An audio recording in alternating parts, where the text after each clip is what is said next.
तहवार की किताब 19वां बाब उसकी 11वीं आयत। मैं तेरा खुदाबंद खुदा हूं, तुम चोरी ना करना और ना दगा देना और ना एक दूसरे से झूठ बोलना। बस इन 3 बातों के मुतालिक मैं आपसे बातें करना चाहता हूं। खुदा कहता है, खुदा फरमाता है, मैं तुम्हारा खुदाबंद खुदा हूं, तुम मेरे लोग हो। जो खुदा के लोग हैं उनसे खुदा फरमाता है, एक सवाल, आप में से कितने लोग शैतान के लोग हैं? हाथ उठाएंगे क्या? किसी ने भी हाथ नहीं उठाया। आप में से कोई ऐसे हैं जो कहें कि वे शैतान के लोग हैं? ऐसा कहने वाले कोई हैं? और अगर हैं तो अपना हाथ उठाएंगे। राइट, हम खुदा के लोग हैं ऐसा कहने वाले हाथ उठाएंगे क्या? और मानो खुदा हमसे बातें कर रहा है, तुम मेरे लोग हो और मैं तुम्हारा खुदा हूं। तो सुनिए, आप लोगों को चोरी करने की इजाजत नहीं है, धोखा देने की इजाजत नहीं है, एक दूसरे से झूठ बोलने की इजाजत नहीं है। सिर्फ एक आयत में ही 3 बातें खुदा उसमें लिखवाकर हमें समझाता है। पहला, आप लोग चोरी नहीं कर सकते। चोरी का मतलब है जो तुम्हारा नहीं है उसे तुम्हें ले लेना। जो चीज तुम्हारी नहीं है, जो गाड़ी तुम्हारी नहीं है, जो शख्स तुम्हारा नहीं है, अपने आगोश में ले लेना। बिना मेहनत, बिना मशक्कत और बिना कमाई हुई दूसरों की मेहनत की हुई चीजों को तुम आसानी से ले लेना ही चोरी है। मसीही कहलाने वाले हम, कलाम को मोहब्बत करने वाले हम, उस जिंदा खुदा की खिदमत करने वाले हम, खुदा का कलाम कहता है चोरी करने की इजाजत नहीं है। मतलब जो तुम्हारा नहीं है, जिसे तुमने नहीं कमाया, उसे किसी दूसरे के द्वारा मशक्कत की गई, मेहनत की गई चीजों को लेने की इजाजत नहीं है। जो तुम्हारे पास है वो तुम्हारा नहीं है। जो गाड़ी तुम्हारे पास है वो तुम्हारी कमाई की नहीं है। जो सोना तुम्हारे पास है वो तुम्हारी कमाई का नहीं है। और जिस घर में तुम हो वो तुम्हारी मेहनत से बनाया हुआ नहीं है। तुम्हारा खेत, जायदाद तुम्हारी मशक्कत करके खरीदा हुआ नहीं है। फिर कैसे आया? गलत तरीके से आया है, किसी से छीनकर आया है और किसी ने छिपाई हुई चीजों को चोरी की और वो तुम्हारे पास आया है। अगर आप में से कोई, आप मेहनत ना करके, आप कोशिश ना करके किसी और के पास से चोरी की हुई चीजों को लाकर अपना बनाने की कोशिश करेंगे तो वो आपके लिए तकलीफ और नुकसान को लेकर आएगा। चोरी मत करना, ये खुदा फरमा रहा है। धोखे से पैसा मत कमाना, खुदा ये हमसे फरमा रहा है। हमें से कोई भी किसी भी चीज को गलती से कमाने पर एक दिन पकड़ में आएंगे और चोरी करके दूसरे की चीजों को लेने की कोशिश करेंगे तो एक दिन जिंदगी सबके सामने आ जाएगी। अपनी इज्जत को खत्म कर देंगे। एक लापरवाह इंसान था और वो मेहनत करना नहीं जानता था। लेकिन लापरवाह लोगों को आप जानते हैं, उन्हें बहुत भूख लगती है। लापरवाह लोगों को और जो कोई काम नहीं करते उन्हें भूख ज्यादा लगती है। इसको खाना चाहिए, मशक्कत नहीं करता। खेत में फसल कट गई है, धान को बोरे में भरकर खेत में रखकर ऊपर से और घास से ढक दिया और वो इसको मालूम हो गया। कैसे भी हो, 2 बोरे धान अगर चोरी करेगा तो कुछ दिन तो गुजर ही जाएंगे। हम कैसे भी मशक्कत करके खेती नहीं कर सकते। ये सोचकर दूसरे के खेत में उसके हाथ से छिपाया हुआ कुछ धान के बोरे मैं ले आऊंगा, इसके मन में आया। दूसरे के खेत में गया, आहिस्ता से एक बोरा धान कंधे पर रख लिया, बिना किसी को दिखे और मालूम हुए उसको आहिस्ता से लाकर अपने घर में रख दिया। एक बोरे से उसका दिल नहीं भरा। एक और बोरी लेने के लिए वो फिर से गया और फिर से एक और बोरे को कंधे पर लाद कर उसको उठाकर अपने घर में लाते वक्त में उस बोरे में थोड़ा सा एक सुराख था। उस सुराख में से धान जिस जगह पर वो धान को खेत में इकट्ठा किया गया था, वहां से इसके घर तक वो गिरता चला आया। क्या हुआ? लगातार घर में पहुंचकर उस बोरे को उतारने पर बोरी में सुराख की वजह से धान गिरने से लगातार धान गिरा। और कल के दिन अगर कोई जाकर वहां, और जिसका धान है, अगर वो जाकर वहां बोरे गिनेगा तो उसमें से 2 बोरे कम दिखेंगे और लगातार ये गिरा हुआ दिखेगा, और कौन ना जाने मेरे 2 बोरे धान ले गया है, और ऐसा उसको मालूम होगा ना।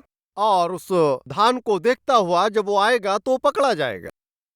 यह सोचकर यह धान की लाइन वो देखेगा तो पकड़ में आ जाऊंगा, इस वजह से आहिस्ता से उस धान की लाइन को ढक देंगे तो बेहतर होगा। और ये सोचकर मिट्टी से अच्छी तरीके से ढक दिया। अपने घर के पास से उस खेत तक मिट्टी से अच्छी तरह से ढक दिया, और अब वो लाइन नजर नहीं आती क्योंकि मिट्टी से ढक दिया। बहुत सारे मामलों में जो चीजें हमारी नहीं है, और अपने पड़ोसियों की चीजों को, और अपने भाई के खेत को, और बहन की जमीन जायदाद को, चीजों को, या फिर कपड़ों को, या सोने को, या दस्तावेजों को जबरदस्ती छीनकर चोरी करके लेने की कोशिश करने से एक न एक दिन पकड़ में आएंगे। इस सच को आज हकीकत में जान लेना है, क्योंकि कलाम हमें बताता है कि जो गुनाह तू कर रहा है वो गुनाह तुझे ढूंढ लेगा। गुनाह की एक निशानी है, वो तुमसे गुनाह कराता है, उसके बाद तुम्हें ही पकड़ लेता है। आप कुछ मत सोचिए, मैं कभी कभी बीच में सवाल कर लेता हूं, आप बिना कुछ सोचे उसका जवाब दें। और बचपन से लेकर अभी तक, चाहे वो किसी भी प्रकार की चोरी हो, चाहे एक पेंसिल हो या फिर एक कागज का टुकड़ा हो, नहीं तो वो एक कलम हो सकता है या 1 रुपए का सिक्का हो सकता है, बचपन से लेकर अभी तक हम में से कोई कभी चोरी की है या नहीं? और जिन्होंने चोरी की है कहने वाले भाई हाथ दिखाएंगे क्या? कोई बात नहीं, हाथ दिखा दीजिए। राइट। आप लोगों को कोई मुजरिम ठहराना ये मेरा मकसद नहीं है, ठीक है? चोरी करते वक्त में रंगे हाथ पकड़े गए हैं, सिर्फ ऐसा कहने वाले ही हाथ उठाइए। ठीक है, आप में से कितने लोगों ने चोरी की है मालूम करने पर लगभग सभी ने हाथ उठाया है। और आप में से कितने लोग पकड़े गए हैं मालूम करने पर लगभग 10% लोगों ने भी हाथ नहीं उठाया है। इसका मतलब क्या है जानते हैं? आप लोग कोई मामूली चोर नहीं है। आप चोरी करके किसी को भी बिल्कुल पकड़ में नहीं आते हैं, किसी को मालूम नहीं होता है। ऐसा ही है ना? और काम न करने वाला चोर तो पकड़ा जाता है, और अगर बड़ा चालाक चोर है तो पकड़ में आएगा क्या? और कैसी बड़ी हिम्मत है आप लोगों की।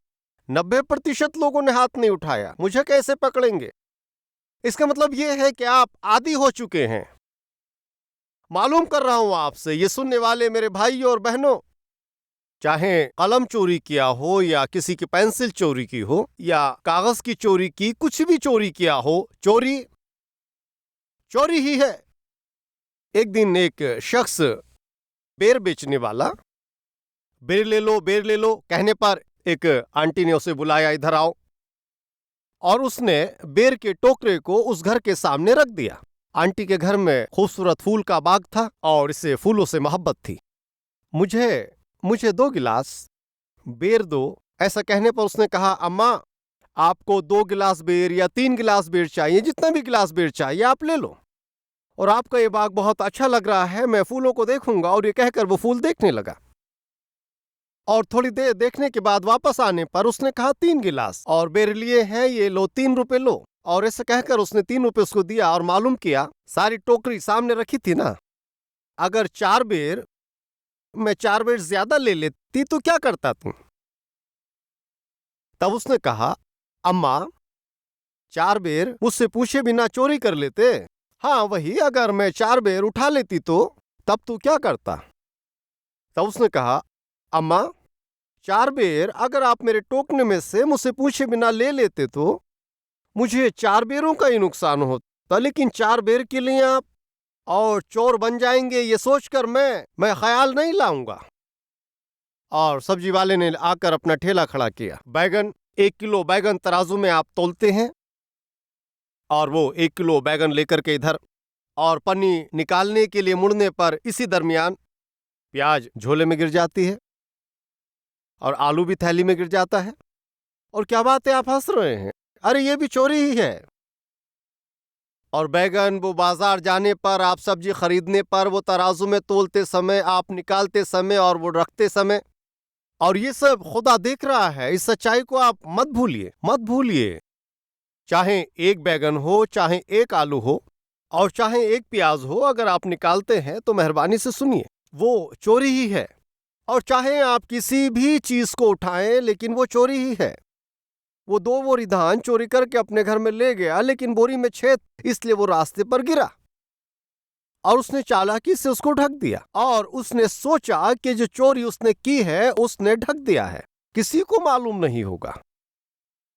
और मैंने मालूम किया कितने लोगों ने चोरी की है, आप में सब में हाथ उठाया। और कितने लोग पकड़े गए, मालूम करने पर 10% हाथ उठे, बाकी छुप गए।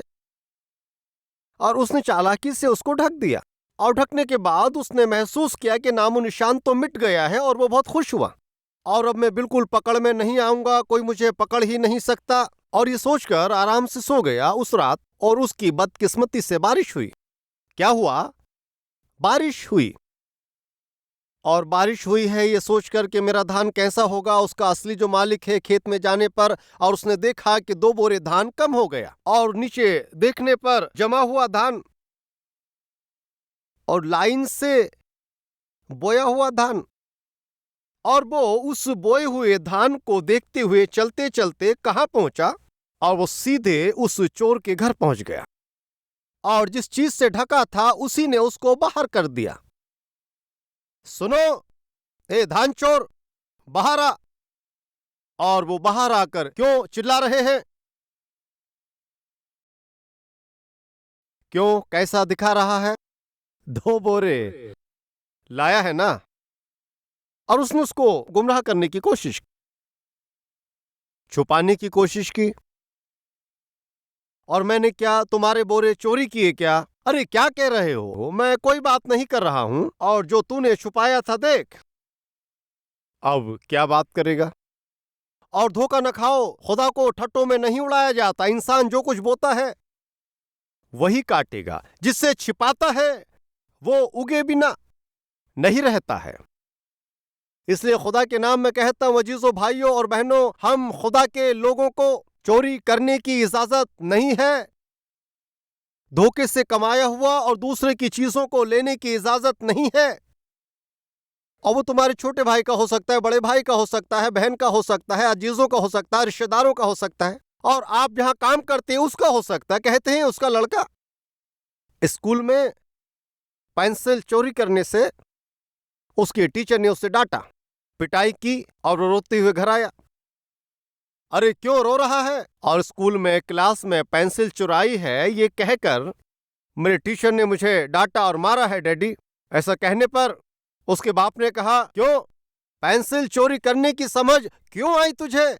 ऑफिस से मैं पेंसिल का पैकेट और पैकेट ही लाया हूं ना। क्या कहा उसने? ऑफिस से ये क्या लाया है? और पेंसिल के पैकेट ही ले आया? हाँ, पूछ रहा हूं, गाय खेती में चरने से, और फिर बछड़ा कहां से खाएगा? और ये वहां ऑफिस से पैकेट के पैकेट ही चोरी कर रहा है। और ऐसे कितने लोग हैं जो ऑफिस में से चोरी करके लाने वाले, और कितने लोग ऐसे हैं जो हॉस्पिटल से बेडशीट चोरी करते हैं, और कितने हैं जो सब्जी चोरी करते हैं, और कितने हैं जो खेत में काम चोरी करते हैं। खबरदार भाइयों और बहनों, और कितने लोग हैं भाइयों के बीच में और जमीन जायदाद को लेकर, हाँ, इधर उधर करके ज्यादा चोरी करने वाले।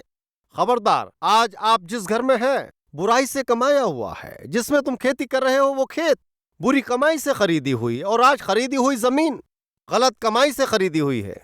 छोटा भाई खेत में रहता है और बड़ा भाई शहर में रहता है। दोनों भाई आपस में मोहब्बत से रहते हैं, और 1 एकड़ छोटे भाई की और 1 एकड़ बड़े भाई की है। और छोटे भाई और बड़े भाई के जो खेत है उसके बीच में एक आम का दरख्त है, और वो आम का दरख्त जो है एक तरह से बड़े भाई के खेत में है, और उस दरख्त पर बहुत से फल लगे हैं। और अब वो फल पूरे किसके होंगे? बड़े भाई के होंगे। और ये छोटे भाई को एक ख्याल आया, इस दरख्त के सारे फल बड़े भाई को क्यों मिल जाएं? ठीक है। और उसके बाद उसके साथ एक बहुत खौफनाक हादसा हुआ। किसके साथ? छोटे भाई के साथ। बड़ा खौफनाक हादसा होकर सिर फटकर वो अस्पताल में चला गया, और उसका सर फटने पर अस्पताल में उसको ले जाने पर डॉक्टर ने उससे पूछा, क्या हुआ तुम्हारे साथ? कैसा तुम्हारा ये सर इतना फट गया? क्या हुआ तेरे साथ? तब वो छोटा भाई कहता है, कुछ नहीं, मेरे 1 एकड़, मेरे भाई के 1 एकड़, और बीच में एक आम का दरख्त है और बहुत फल लगे उसमें, और वो सारे फल मेरे भाई के हो जाएंगे। और मुझे एक बुरा ख्याल आया, अगर वो दरख्त मेरे खेत में आए तो वो सब मेरा हो जाएगा। और अब मैं ऐसा क्या करूं कि उस दरख्त को अपने खेत में खींचकर ला सकूं? क्या दरख्त को खींचकर कोई अपने खेत में ला सकता है? और नहीं ला सकता है। क्या करूं? इस तरह से उसके मन में ख्याल आया। और क्या मालूम, वो दरख्त के थोड़ी दूरी पर एक पत्थर लगा हुआ है, और वो इस बात को तस्लीम करता था कि ये फासले का पत्थर है। उस फासले के पत्थर को आहिस्ता से इधर खींचा, और दूसरे दिन फिर थोड़ा आगे खिसकाया, और दूसरे दिन फिर से थोड़ा इधर खिसकाया, और फिर इधर खिसकाया, फिर इधर खिसकाया। यहां पर दरख्त है, आहिस्ता से लाकर इधर पर खिसकाया। और अब ये हद का पत्थर लाकर उसने कहाँ रखा? यहां रखा। अब ये आम का दरख्त किसके खेत में आ गया? इसके खेत में आ गया। अभी वो बहुत खुश है, और पत्थर इधर खिसकाने के बाद यह आम का दरख्त मेरा है यह कहकर उस पेड़ पर चढ़ गया, और पेड़ के ऊपर चढ़कर आम को नीचे फेंकते फेंकते सबसे ऊपर वाली उसकी टहनी पर चढ़ गया, और आम चाहिए पैर फिसल गया, और वो सीधा आकर उस पत्थर पर गिरा, और उसी पत्थर पर जिस पत्थर को उसने खिसकाया था, और वो उसी पत्थर पर सीधे आकर गिरा। उसका सिर फट गया। अब वो सिर फटने की वजह क्या है बताइए? किसने उसके सर को फोड़ा? उसका बड़ा भाई। और जिस पत्थर को उसने खिसकाया उसी ने उसका सिर फोड़ दिया। किस तरह से गलत तरीके से उस दरख्त और उसके फलों को अपने काबू में रखने का ख्याल किया, और उसने पत्थर को हटाया, पत्थर को हटाया, और वो पत्थर ही, और उसका सिर फट गया। और गलत तरीके से किसी भी चीज को हासिल करने की कोशिश करने पर वो तुम्हारे सिर को फोड़ देगी, और इससे तुम्हारा नुकसान ही होगा, तुम्हारे लिए तकलीफ को लाएगा, और वो तुम्हारे खानदान के लिए तकलीफों को ही लाएगा। इसलिए खुदा फरमाता है, हे मेरे लोगों, तुमको चोरी करने की इजाजत नहीं है। इंसान के पास चोरी करने की इजाजत नहीं है। दूसरा, खुदा के पास चोरी करने की इजाजत नहीं है। और क्या है खुदा के पास चोरी करना? और खुदा ने यह हुक्म दिया है कि तुम अपनी कमाई का 10वां हिस्सा मेरे पास लाओ। अगर तुम 1000 रुपये कमाते हो तो 100 रुपये मेरे कलीसिया में लेकर आ। आप कौन सी कलीसिया जानते हैं मुझे नहीं मालूम। अगर आपके पास एक अच्छी कलीसिया है तो बेहतर है, और एक अच्छा हैकल है तो ठीक है, और एक अच्छा पासवान है तो बेहतर है। अगर अभी तक आप किसी कलीसिया में ना जाकर और एक अच्छा पासवान ना होने की वजह से घर ही में बैठते हैं तो आज से लगातार कलीसिया में जाइए, और एक अच्छा पासवान होने वाली कलीसिया में जाकर उस कलीसिया में शिरकत कीजिए। अपनी कमाई में से 10वां हिस्सा अपनी कलीसिया में, जिस कलीसिया में आप जाते हैं उसी कलीसिया में 10वां हिस्सा देना है। 10वां हिस्सा अपनी कलीसिया में ही आपको देना होगा, किसी को मत भेजिए। और मुझ सतीश कुमार को भी अपने 10वें हिस्से से 1 रुपया मत भेजिए, उसे अपनी कलीसिया में देना है। और मेरे कलीसिया में खाने की चीजें बहुत आयत से रहने के लिए, और तुमने जो कमाए हुए पैसे का अपना 10वां हिस्सा लेकर के आओ। और खुदा को अगर देंगे तो खुदा क्या करेगा? वो फरमाता है, आसमान के दरीचों को खोलकर तुम्हारे लिए मैं बहुत सी बरकतों की बारिश को भेजूंगा, और वो हमें बरकत देगा। ये कहा है खुदा ने। 10वें हिस्से को जो कोई खुशी के साथ आप जहां जाते उस कलीसिया में देंगे तो खुदा आपको बरकत ही देगा, इसमें कोई भी शक नहीं है। और जो कोई 10वें हिस्से को अपनी कलीसिया में नहीं देते हैं, वे खुदा का हिस्सा चोरी करते हैं। खुदा फरमाता है, मैं तुम्हारा खुदाबंद खुदा हूं। तुम जो मेरे लोग हो, तुम्हें चोरी करने की इजाजत नहीं है। अब से किसी भी चीज को जो तुम्हारी नहीं है, जिसे तुमने मशक्कत से नहीं कमाया है, किसी भी चीज को उसे लेने की कोशिश मत करना, उसे अपनाने की कोशिश मत करना। और दूसरे की चीज और वो सांप की तरह है, ऐसा हमारे बाप दादों ने कहा है। उससे ज्यादा खतरनाक चोरी करने वाली बात है। और जिससे तुम चोरी कर लेते हो, छिपा लेते हो, ढक देते हो, वो एक दिन जरूर बाहर आएगी। और जिस हद को तुम मिला रहे हो और जिसको गलती के साथ छोटा भाई, बड़ा भाई, छोटी बहन, बड़ी बहन और रिश्तेदारों का, और वो खेत हो सकता है, जमीन हो सकती है, कुछ भी हो सकता है, उसको लेने की कोशिश करोगे तो, और वो यकीनन ही तुम्हारे सिर को बर्बाद कर देगी और यकीनन तुम्हारे लिए तकलीफ दे होगी। और खुदा के लोग, हम लोगों को चोरी करने की इजाजत नहीं है। आज हम एक फैसला करेंगे, क्या हमारी जिंदगी में कभी भी किसी भी चीज को मैं चोरी नहीं करूंगा, मैं उसको बिल्कुल नहीं लूंगा।